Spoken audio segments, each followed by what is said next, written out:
Wadi wadian. Eh. Alam mo daddy oh.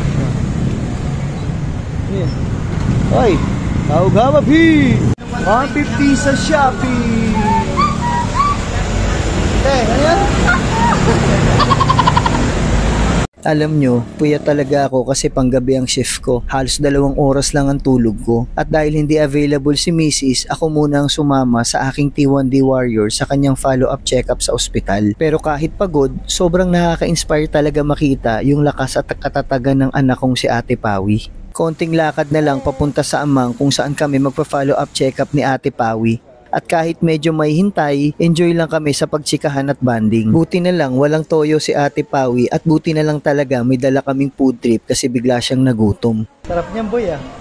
After namin matapos ng check-up, papunta kami ngayong Markington para kumain kasi gusto ni Ate Pawi kumain sa Mang Inasar Chicken. Trip. Ilang rice sa'yo, te? 5?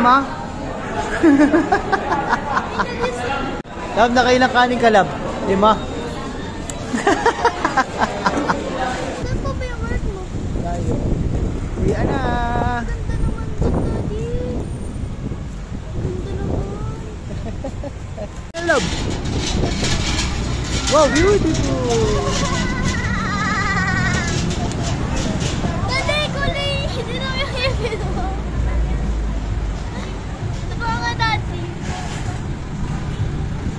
Oh, galing. Ganda. Uwian na. At ngayon, tapos na kami, oras na para umuwi, magpahinga, at handa na ulit sa mga susunod na hamon.